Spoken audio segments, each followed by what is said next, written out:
Buenos días, hoy es jueves, esto es Lifters. Como cada jueves toca preguntas y respuestas, ya sabes que puedes dejar la tuya en ivyamazares.com. Ahí es mi casa, ahí me encuentras para lo que sea, para echarte una mano, para entrenar mejor, para ganar músculo y lo que haga falta. Vamos, como digo, con las preguntas de esta semana y empezamos por José, que me dice: Hola Iván, lo primero, gracias por estos podcasts. De verdad estoy aprendiendo un montón fuera de los típicos mitos cuando empiezas a entrenar. Bueno, pues muchas gracias José, me alegro de verdad un montón de que así sea. Te quería preguntar, ¿consideras más importante los días que entrenas a la semana o el hecho de ir progresando en los mismos? Ahora mismo entreno entre 2 y 4 días, pero voy avanzando y veo cambios. No sé cómo lo ves tú y si se puede mejorar algo. Un abrazo. A ver, mejorar como tal siempre se puede mejorar. Mi rutina se puede mejorar y la de cualquier persona se puede mejorar. Ahora bien, si tú entrenando de 2 a 4 días ves progreso y se adapta bien a tus horarios, tanto laborales como de estudios, como de lo que sea, puedes seguir haciéndolo sin ningún tipo de problema. Aquí lo que yo suelo ver es que muchas veces buscamos que sí, optimizar frecuencia, optimizar el número de comidas que hacemos, la cantidad de proteína, la cantidad de tal, la cantidad de cual, bueno, todo esto. Pero luego nos vemos como muy apretados en el día a día, porque igual un día no podemos entrenar, teníamos planificado el entrenar y es que ya nos sentimos mal porque decimos, no estoy haciendo suficiente como para progresar. Seguramente que otra persona, en mi caso, lo puede hacer y por eso se ve mucho mejor, va a avanzar mucho más y todas estas cosas. Pues bien, siempre que cumplamos con un mínimo, vamos a ver cambios positivos. Y puede que avancemos un poco más rápido, un poco más despacio, dependiendo efectivamente de nuestro nivel, de cómo hagamos las cosas y demás. Pero a ver, no somos personas que nos dediquemos a la competición ni que busquemos optimizar al 200.000% nuestra ganancia de masa muscular, sino que nos queremos ver mejor, simplemente queremos entrenar para mejorar nuestra salud, para ganar músculo, para perder grasa, en definitiva, todas estas cosas. De 2 a 4 días a la semana está genial. Yo, por ejemplo, ahora mismo estoy entrenando más o menos esos días. Claro que como depende un poco del día a día, de la rutina que lleves en ese momento puntual, pues puede haber semanas que digas, oye, pues esta semana puedo entrenar 4 días y lo puedo hacer bien. Y otras semanas, pues simplemente 2 o 3 y también estará bien. Si vas progresando en los ejercicios, si metes semana a semana kilos, si metes semana a semana repeticiones, si vas haciendo poco a poco más trabajo y además vas comiendo bien, descansando bien, te sientes motivado, vamos, está genial. Yo no cambiaría absolutamente nada. A ver, no he visto tu planificación, no te puedo decir si algún ejercicio estaría mejor que otro, el número de series, el volumen que haces, eso claro, tendría que mirar tu planificación, tu rutina y ver qué podríamos mejorar ahí. Pero con lo que me comentas, con lo que dices, yo lo veo fenomenal, porque estás entrenando con una frecuencia más o menos que es buena, porque muchas veces nos vamos a los extremos y decimos, no, 6 días, que 6 días seguramente así consiga resultados más visibles, más pronto. Pues no tiene nada que ver. Y con 2-4 días pues está fenomenal. Así que José, yo seguiría así, vas avanzando además, ves cambios. ¿Qué quieres que te diga? Sinceramente, yo no cambiaría absolutamente nada. Y de hecho, la pregunta a la que ibas, que si considero más importante cuántos días entrenemos o el hecho de ir progresando, creo que es evidente. Me da igual entrenar 5 días, 6 días a la semana si al final no veo progreso ninguno. Si no subo kilos, no subo repeticiones y no hago nada. Ahora bien, si una persona entrena 2 veces a la semana y con eso va progresando, ¿cuál va a lograr mejores resultados? ¿Esa primera persona o la segunda que entrena solamente 2 días? Pues creo que es evidente. Al final, la segunda persona va a verse mucho mejor y la primera dirá, no, pero yo entreno mucho más. Lo que pasa es que tengo mala genética y por eso no consigo ganar músculo, verme mejor y todo esto. Bueno, no tiene nada que ver. Al final, más no significa que vayamos a conseguir más. Simplemente estamos haciendo las cosas un poco mal. Y podemos hacer más y podemos conseguir más. Pero claro, hay que planificarlo bien y hay que progresar. Hacer más por hacer, pues no tiene lógica. Así que José, como digo, no cambies nada porque lo estás haciendo bien. Jennifer dice, buenas Iván, mi duda es con respecto a la proteína. Me cuesta llegar a una cantidad mínima calculándolo en tu web y siendo vegana no sé qué más alimentos incluir. ¿Alguna recomendación al respecto? Un saludo. A ver, el tema de ser vegano, puedes llegar a la cantidad mínima de proteína de forma bastante sencilla. Simplemente es cuestión de elegir aquellos alimentos que más proteína tienen dentro de tus posibilidades. Por ejemplo, en la web ya sabes que esa calculadora es para darte un rango aproximado de en qué cifras te tienes que mover. No significa que tengas que cuadrarlo de forma exacta. Si te quedas 10 gramos por abajo, pues no pasa nada. Y si te pasas un poco, pues exactamente lo mismo. Entonces, en este sentido, ¿qué alimentos puedes incluir? Bueno, pues tienes muchas opciones. Tienes lo primero la soja, con más o menos unos 35 gramos de proteína por cada 100 gramos de producto. Lo que voy a decir es por cada 100 gramos, ¿vale? Para hacerlo más sencillo. Luego tienes diferentes semillas, semillas de cáñamo, semillas de calabaza, semillas de seitán. Todo esto más o menos unos 25 gramos de proteína. Luego las lentejas, garbanzos, alubias, todo esto más o menos también 20-25 gramos de proteína por cada 100 gramos. Luego tienes diferentes frutos secos como la nuez, las almendras. Estas tienen un poco menos, tienen más o menos unos 15 gramos, pero también están muy bien y las grasas además te van a ser de ayuda para llegar a las calorías que necesitas. Tienes más cereales, tienes otras fuentes como sésamo, quinoa, avena. En definitiva, tienes muchísimas opciones. Lo que pasa en tu caso, y que yo creo que muchas veces también ocurre, es que nos limitamos siempre a consumir las mismas fuentes o simplemente conocemos lo mismo que siempre nos han dicho, ¿no? De decir, es que hay que comer muchas legumbres, vale, pero no vas a estar todo el día comiendo lentejas o todo el día comiendo garbanzos. Tenemos muchas opciones y aquí la clave es tener una variedad que nos permita llegar a esa cantidad de proteína y sobre todo no pasarnos con los otros macros, que en tu caso, al ser vegana, pues quizás te pases un poco de la cantidad de hidratos, pero sería cuestión de adaptar la dieta.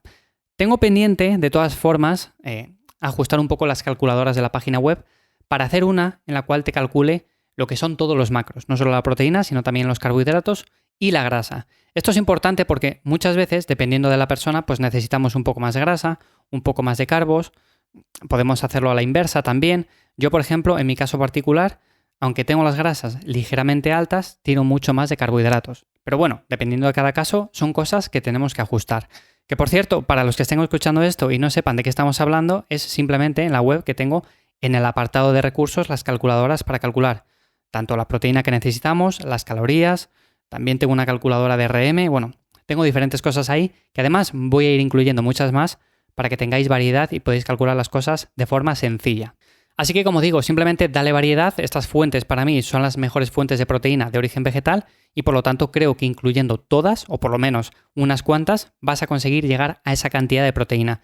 Si la tienes que bajar un poco, si tienes que bajar a 1,6, 1,8, tampoco pasa nada, ¿vale? El problema es cuando nos quedamos más cerca del gramo por kilo de peso, que entonces sí que serían suficientes si hacemos una actividad como levantar pesas y demás.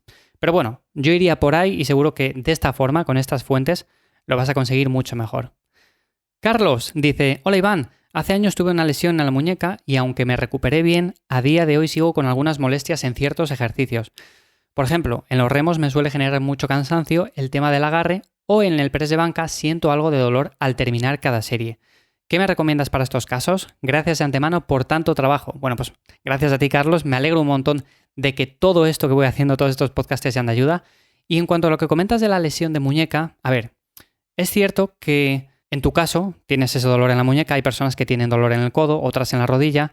Además has tenido una lesión y te has recuperado de ella, pero si a día de hoy todavía sientes cierta molestia, es que quizás la recuperación no fuera del todo bien. A lo que voy, tienes diferentes opciones que puedes incluir en el entrenamiento y te van a permitir seguir entrenando, seguir ejercitándote sin que te genere demasiada molestia. En tu caso, lo primero que te recomendaría, y sobre todo para el tema de los remos, es que utilices agarraderas, straps. Les tienes de diferentes modelos, además hace unas semanas hablé de las diferentes variantes que teníamos. Yo suelo utilizar el más común, el tipo lazo, pero le tenemos en forma de 8. Es cuestión simplemente de elegir el que más se ajuste a ti y el que menos molestia te genere a la hora de hacer este tipo de ejercicios. En este caso, lo que te va a permitir básicamente es quitar tensión de la zona de los dedos, de la zona del agarre, del antebrazo y por lo tanto no te va a molestar apenas. Que muchas veces decimos, no, es que yo quiero ejercitar mi fuerza de agarre, yo quiero no tener que depender de ciertas herramientas para hacer los ejercicios. Bueno, ya, pero claro, si buscamos la ganancia de músculo y encima estamos entrenando con pesas, lo suyo es utilizar estas herramientas y no vamos a utilizarlas siempre, por supuesto que no, como el cinturón, por ejemplo. Pero cuando los pesos empiezan a ser elevados y encima nos generan ciertas molestias, lo que no podemos es limitarnos a decir, venga, pues voy a seguir así, porque lo más probable es que te lleve a otra lesión. Así que lo primero que te recomiendo son los straps y lo segundo para el tema de los presses, para el press de banca, para el press militar, para lo que sea, son las muñequeras. Las que yo uso son básicamente las que utilizan en boxeo, que las sueles ajustar tú a la muñeca y además dices, bueno, pues las quiero un poco más apretadas, un poco más flojas, bueno, pues de esta manera también lo puedes ajustar y a mí son las que más me gustan, aunque he de decir que tengo en mente hacerme con otras simplemente para probar y también hacer aquí la review de cómo me han ido, comparándolas básicamente con las que llevo utilizando siempre y todo esto. Pero bueno, como digo, en el apartado de recursos tienes straps, tienes muñequeras, tienes todo esto. Las que más recomiendo las tienes ahí. Te voy a dejar el enlace en la descripción para que vayas directamente y como digo, sin duda alguna, si te tuviera que recomendar algo para que siguieras entrenando y te generara la menor molestia posible, serían estas dos cosas, porque además me dices que son en los remos, que es en el press, bueno, pues seguramente con esto te vaya muchísimo mejor, Carlos. Marcos dice, ¿qué tal, Iván? Escuchando un episodio me han quedado algunas dudas con respecto a la programación del entreno. ¿Es mejor planificar el peso que metes en cada serie? ¿Te guías por sensaciones? A veces me quedo corto con las repeticiones y no sé si esa serie cuenta ya o no. Mi objetivo no es tanto la fuerza, así que no sé si lo estoy haciendo bien. Pues a ver, Marcos, te diría que realmente, a ver, como tal, yo no planifico el peso que meto en cada serie, pero porque de día en día puede variar. Hemos dormido un poco mal, pues tenemos que meter menos peso. Hemos descansado un poco mejor, pues igual podemos con más peso o incluso podemos añadir más repeticiones. El tema aquí es la autorregulación. Todas las semanas no son lo mismo y por lo tanto no podemos decir, venga, semana a semana voy a meter 5 kilos exactos a la barra. ¿Por qué no? Porque una semana tienes más estrés, que si exámenes, que si trabajo, que si lo que sea, descansas peor, estás más estresado, estás más pendiente de otras cosas y esos 5 kilos ya no son 5 kilos, se convierten en 20 kilos, pesa muchísimo más. Entonces, hay que planificarlo, hay que adaptarlo bien y decir, venga, pues voy a autorregular y en vez de 5 kilos, esta semana meto 3. O esta semana, por ejemplo, meto simplemente 1.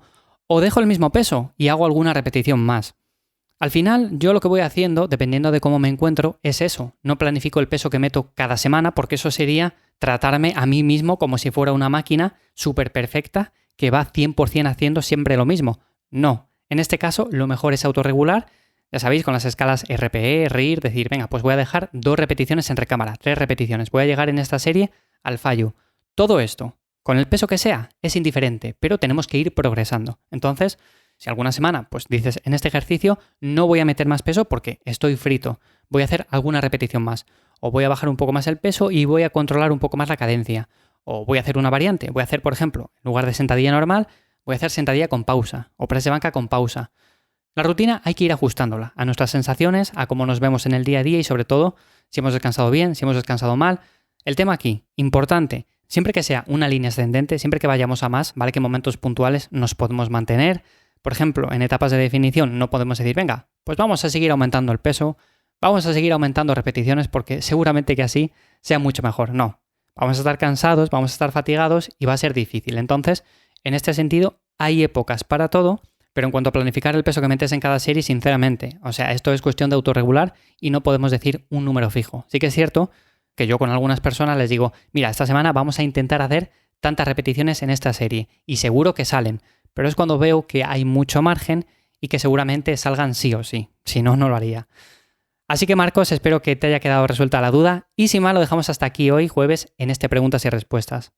Vuelvo a repetir, puedes dejar la tuya en la web, dejo los enlaces en la descripción. Y sin más, nos escuchamos de nuevo aquí el lunes en Lifters. Un abrazo, chao.